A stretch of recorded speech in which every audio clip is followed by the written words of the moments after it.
আসসালামাইকুম। আমরা এই পর্যায়ে দেখব ইংরেজি সাহিত্যের আরো দুজন কবি নিয়ে আজকে আমাদের আলোচনা থাকছে। সেটা হচ্ছে এক নম্বর হচ্ছে উইলিয়াম ব্লেক, আর একজন হচ্ছে লর্ড বাইরন। ইংরেজি সাহিত্যের দুজন গুরুত্বপূর্ণ লেখক। তো আমরা দেখব উইলিয়াম ব্লেক। প্রথমে দেখব উইলিয়াম ব্লেক। উইলিয়াম ব্লেক হচ্ছে জন্ম হচ্ছে 1757 আর মৃত্যু হচ্ছে 1827। এবার দেখব তার সাহিত্যের কিছু প্রোফাইল। উইলিয়াম ব্লেকের জন্ম থেকে প্রশ্ন আসতে পারে, দেখব তার প্রোফাইল অফ রাইটার। তার প্রোফাইলটা দেখব। টাইটেল, উইলিয়াম ব্লেকের টাইটেলগুলো কি ছিল? পোয়েট অ্যান্ড পেইন্টার, এটা ছিল উইলিয়াম তার টাইটেল। তিনি পোয়েটও ছিলেন একাধারে, পেইন্টারও ছিলেন। ভিশনারি পোয়েট ছিলেন। প্রসিকিউরস অফ রোমান্টিসিজম ছিলেন তিনি, অর্থাৎ রোমান্টিক যুগের পূর্বসূত্রিতা, যিনি যার হাত ধরে রোমান্টিকটা হয়েছে তার মূলত তার একটা ইঙ্গিত এখানে ছিল, মানে আমরা বলতে পারি এক ধরনের যুগ সন্ধিগণের কবি তিনি ছিলেন। তারপর হচ্ছে বার্থ, তার জন্ম হচ্ছে William Blake was born 28 November 1757। Soho London, তিনিও লন্ডনে জন্মগ্রহণ করেছিলেন, ইংল্যান্ডের। তার জন্ম হয়েছে 28 নভেম্বর 1757 সালে। যেমন আমরা বলতে পারি, আর সহজে মনে রাখার কৌশল হচ্ছে পলাশী যুদ্ধ 1757 সালে হয়েছিল। তো এই দেখবো আমরা তার এখানে দেখো খুব গুরুত্বপূর্ণ কিছু ওয়ার্কিং লাইফ দেওয়া আছে। ইন 1797 হি ইজ 21, অর্থাৎ তিনি গেল 17 বছর বয়সে তার একাডেমিক লেখাপড়া শেষ করলেন। হ্যাঁ, 7 year apprenticeship in became a journeyman copy engraver. তো আমরা দরকার নাই, আমরা এবার দেখবো কন্ট্রিবিউশন, সাহিত্যের মধ্যে তার অবদানটা কি কি ছিল সেই জায়গায় আমরা দেখবো। Blake was one of the first great English poet to break the rules of formal poetry.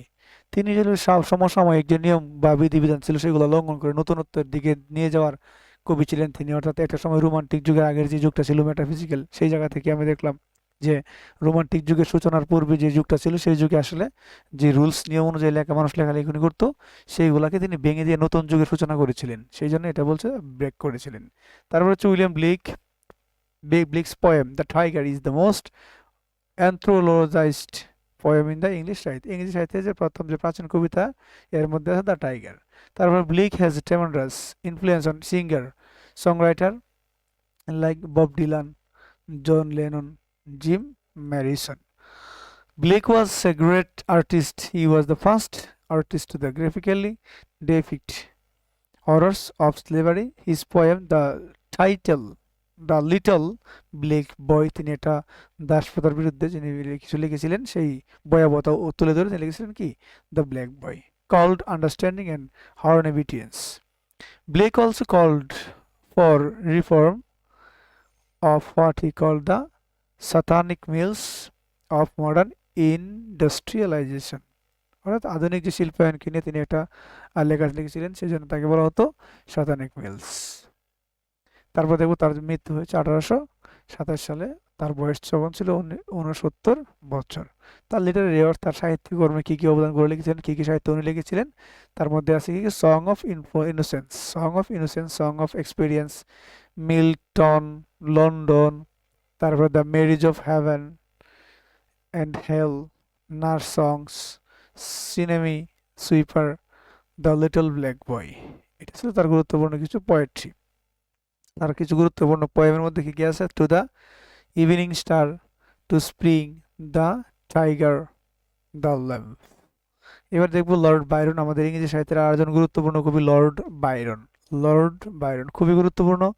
তাকে আমরা আমরা তাদের এখান থেকে প্রত্যেকবারই পরীক্ষাতে এসে থাকে, কারণ তিনি একজন গুরুত্বপূর্ণ লর্ড বাইরন ছিলেন, ইংল্যান্ডের একজন কবি ছিলেন। তো আমরা দেখবো এবং তিনি একজন রাজনীতিবিদও ছিলেন সেই সাথে। তো আমরা দেখি এবার কি কি আছে লর্ড বাইরন নিয়ে। আমরা বলি লর্ড বাইরনের জন্ম হচ্ছে 1824 সালে, তার মৃত্যু হয়। লর্ড বাইরনকে বলা হয় rebel poet in English literature. তাহলে রেবেল পোয়েট বাংলা ইংরেজি সাহিত্যে যে রেবেল পোয়েট ছিলেন তিনি ছিলেন লর্ড বাইরন। বাংলা সাহিত্যের রেবেল পোয়েট বলা হয় কবি কাজী নজরুল ইসলামকে। তো লর্ড বাইরন হচ্ছে একজন rebel poet. George Gordon Lord Byron was 22 January 1788 in London, ইংল্যান্ডে। ইংল্যান্ডের লন্ডনে তিনি জন্মগ্রহণ করেছেন 22 জানুয়ারি 1788 সালে তিনি জন্মগ্রহণ করেছিলেন।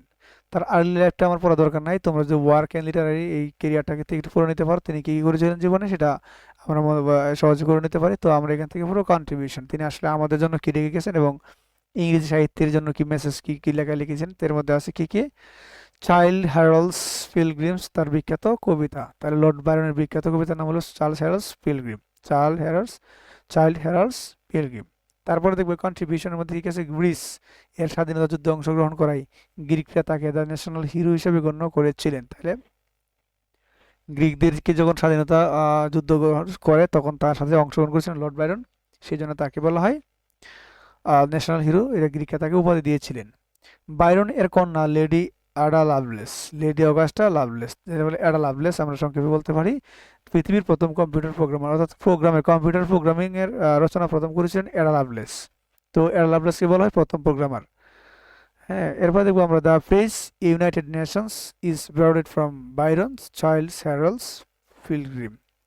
অর্থাৎ ফ্রেজ ইউনাইটেড নেশন শব্দটা আনছে কিন্তু মূলত লর্ড বাইরনের যে শিশু হ্যারাল্ড ফিঞ্চ থেকে নেওয়া হয়েছে।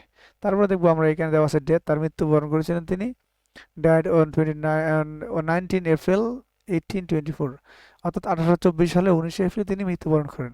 লিটারারি ওয়ার্ক, তিনি আসলে মূলত সাহিত্যে কী কী কাজগুলো করেছিলেন তার মধ্যে আছে পোয়েট্রি।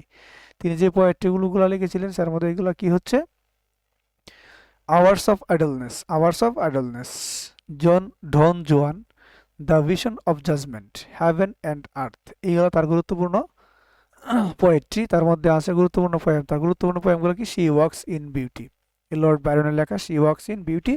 আমরা ইন্টারমিডিয়েট লেভেলের সিলেবাস এটা পেয়েছিলাম, শি ওয়াক্স ইন বিউটি। এরপর হলো Prometheus, the eve of Waterloo, তার এইগুলো হচ্ছে গুরুত্বপূর্ণ কয়েকটি কবিতা। তো ধন্যবাদ সবাইকে। ক্লাসটা ভালো লাগলে সবাই লাইক কমেন্ট শেয়ারের মাধ্যমে পাশে থাকবেন। আসসালামু আলাইকুম।